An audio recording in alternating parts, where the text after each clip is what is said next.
वर्ष अगोदर एवढी अशी परिस्थिती नव्हती. 5-6 वर्ष प्रशासक काळ होता.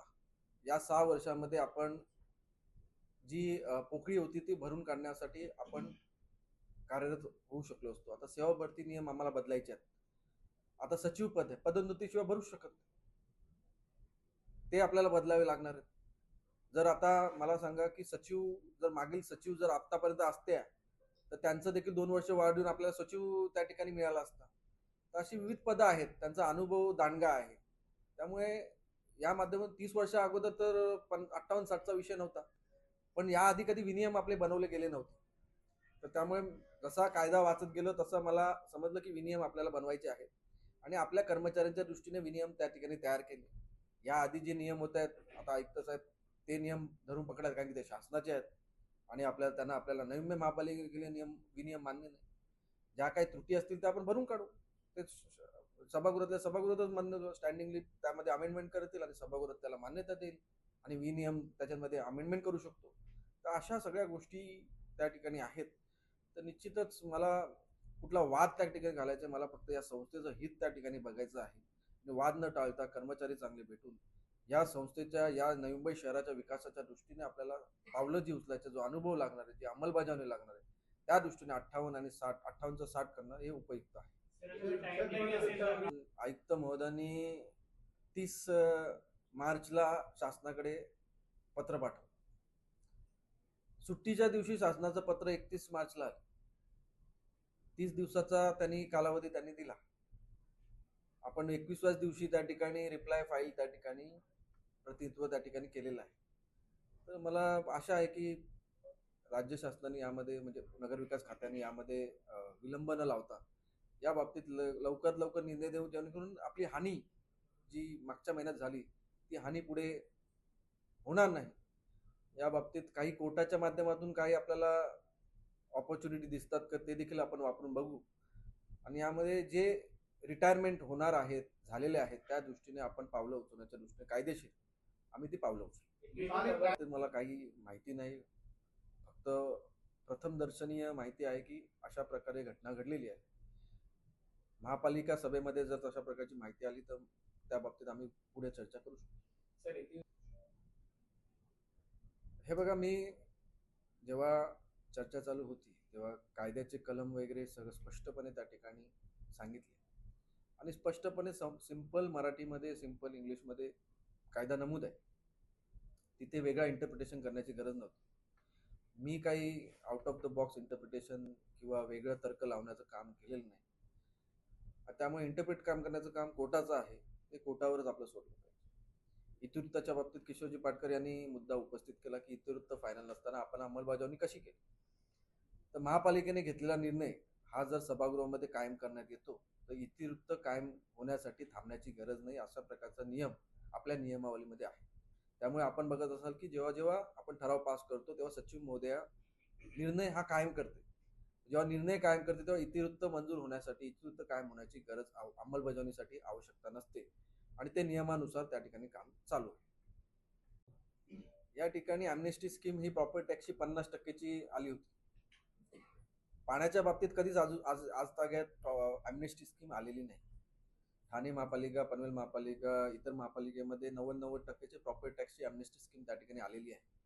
त्या दृष्टीने पाणीवर पहिल्यांदा थकबाकीवरती DLP चार्जेसवरती आपण 90% अमनेस्टी स्कीम आणावी अशा प्रकारची मागणी आली. त्या दृष्टीने आपण हा ठराव पास करून आता अंमलबजावणीसाठी आयुक्त महोदयांकडे पाठवण्यात. किती मोठा दिलासा म्हणावा लागेल?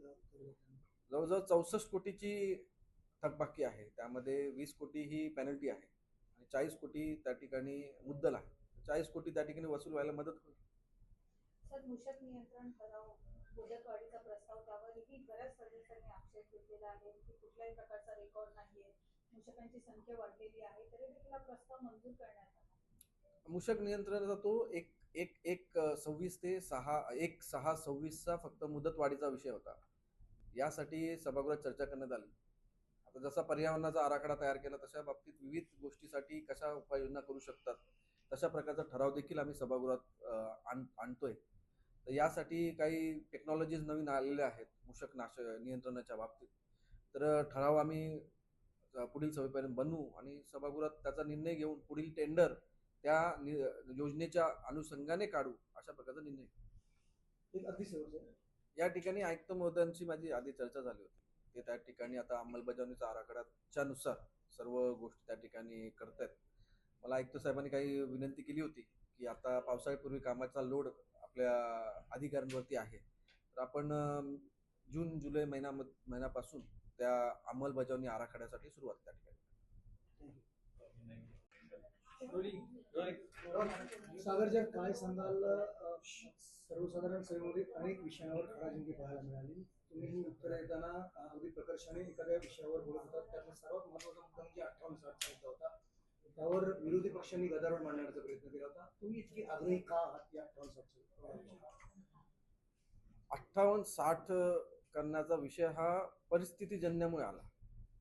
मी मागील 2 वर्षापासून मागील सर्व आयुक्तांना मी पत्र देत होतो की जवळजवळ 500 लोक आपली या महापालिकेतून पुढील 2 वर्षामध्ये निवृत्त होणार आहेत, आणि त्या निवृत्त झाली तर आपली महापालिका ही खाली होऊन जाईल आणि त्यांच्या पदावरती पदोन्नती करण्यासारखा एकही कर्मचारी आपल्याकडे उपलब्ध नाही, आणि ती जागा खाली राहील आणि त्यावरती शासनाकडून कोणी ज्याला अनुभव नाही, अशा प्रकारचे, ज्याला नवी मुंबई भागाचा अनुभव नाही, अशा प्रकारची लोक त्या ठिकाणी उपस्थित होती. आज एकही उपायुक्त आपल्या महापालिकेचा त्या ठिकाणी उपलब्ध नाही.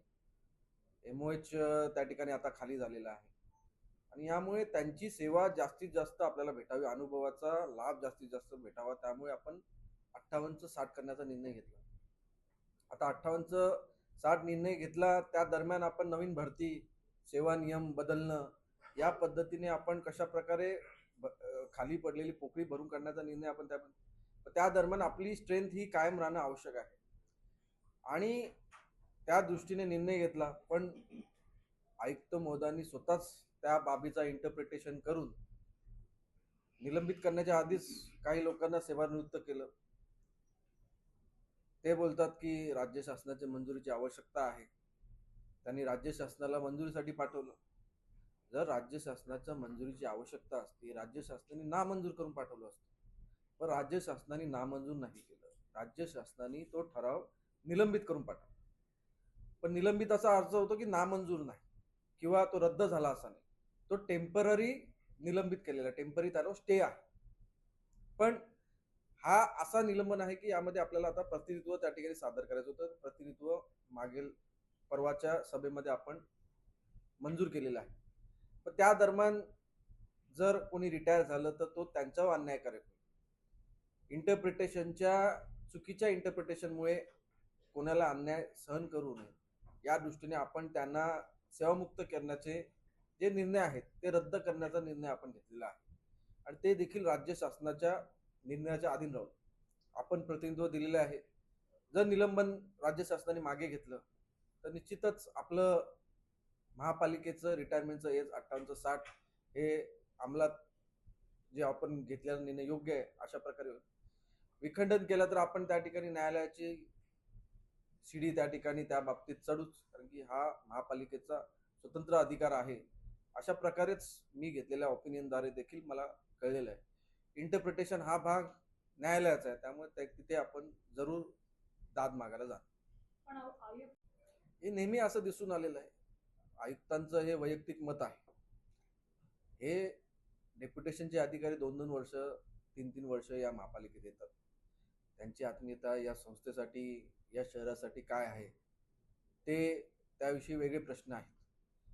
पण नवी मुंबई महापालिकेवरती माझी आस्था या संस्था चांगली चालावी यासाठी पूर्णपणे आहे, आणि मला आमच्या सर्वांची भूमिका आहे की अनुभवी कर्मचारी असतील तर या शहराचा कारभार हा चांगल्या प्रकारे आपण त्या ठिकाणी चालू शकतो. आज अनेक पदं रिक्त आहेत, यामध्ये कुठल्याही नवीन भरतीवरती प्रक्रिया परिणाम पडणार नाही. नवीन भरती ही त्याच पद्धतीने चालू राहील, पण जे टॉप पदावरती जे आपले कर्मचारी आहेत त्याचा लाभ आपल्याला भेटेल. आता आयुक्त महोदयांनी त्या बाबतीत विरोधाभास निर्णय त्या ठिकाणी घेतला. खऱ्या अर्थाने याला शासनाच्या मंजुरीची आवश्यकता नाही. मी आयुक्त महोदयांना सभागृहात सांगितलं की यामध्ये सभागृहाची एनर्जी जाते, तुमची देखील एनर्जी जाते, आणि पुढे देखील एनर्जी वेस्ट होणार आहे. आणि मला पूर्ण विश्वास आहे की न्यायालय देखील, जर न्यायालयात जायची गरज पडली तर न्यायालय देखील माझ्याच बाजूने त्या ठिकाणी, आपल्याच बाजूने निर्णय देईल. आता राज्य शासनाला जो रिप्लाय दिला त्या दृष्टीने देखील राज्य शासन काय निर्णय देते याकडे देखील माझं लक्ष लागून. विरोधकांनी देखील याला एमओएच पद आता रिक्त झालेलं आहे. काही नवी मुंबई बाहेरील काही डॉक्टर्स हे या पदाला फिल्डिंग देखील लावायला सुरुवात झाली. आणि अशा प्रकारचं कोण जाईल अशा प्रकारची मी जाईल आणि या संस्थेला एक्सप्लॉइट करण्याच्या दृष्टीने काय येतात का, अशी मनसा त्या ठिकाणी राहते. पण निश्चितच येणारा कारभार हा, आता या महिन्यात 7 लोक रिटायर होतात, पुढचा महिना पकडून 40 लोक रिटायर होतात. तर अशा प्रकारे या महिन्यात देखील कोणी लोक जाऊ नये. आणि जर कुठली काय वसुली आली तर त्याचा खर्च आम्ही भरू, अशा प्रकारची भूमिका देखील आम्ही त्या ठिकाणी घेतली. या संदर्भामध्ये हे कशाचं द्योतक आहे? मला एक समजत नाही की म्हणजे त्या ठिकाणी दुःख कुठल्या बाबतीतचं आहे. या ठिकाणी मी माझा पीएला काय परमनंट करत नाहीये किंवा माझ्या घरच्या माणसाला कोणी करत नाही. पण मी तसं बघायला गेलं प्रत्येक महापालिकेचं काम करणारा माझा घरचाच व्यक्ती आहे. आणि ते कोण आहेत मला माहित नाही, काळा निळा गोरा मला माहित नाही, पण त्यांची सेवा, त्यांचा अनुभव आपल्या संस्थेला भेटावं हे ऐकताना देखील पाहिजे असेल. ऐकताना त्या ठिकाणी अंमलबजावणी करायची. या ठिकाणी अंडरग्राऊंड सर्व्हिसेस कुठून गेलेत. आता 2 महिन्यामध्ये अरविंद शिंदे रिटायर होतात. त्यांना माहिती आहे कुठून कुठून सिवरेजची लाईन गेली, पाण्याची लाईन गेलेली आहे. त्यांना विचारलं लगेच सांगतील. आता नवीन कोण आला तर त्याला एवढी माहिती नसेल. अशा अनेक बाबतीमध्ये एमओचला त्या ठिकाणी अनेक जे कारभार चालवतं ते माहिती होते. ह्या दृष्टीने आयुक्तांनाच अंमलबजावणीसाठी त्या ठिकाणी उपयुक्त त्या ठिकाणी ठरलं असतं. पण कुठेतरी हा विषय राज्य शासनाकडे पाठवा, राज्य शासनाचं महत्व आहे का, किंवा आयुक्तांचं महत्वाचं आहे, किंवा माझ्या स्वतःकडून हा विषय आला त्यामुळे काय दुःख आहे का, अशा प्रकारचे प्रश्नचिन्ह त्या ठिकाणी निर्माण होतात. पण निश्चितच 58-60 हा संस्थेच्या फायद्यासाठी आणि नवी मुंबईच्या दृष्टीने हितकारक निर्णय असा आहे. आणि यामध्ये राज्य शासन सकारात्मक भूमिका घेईल अशी मला आशा आहे.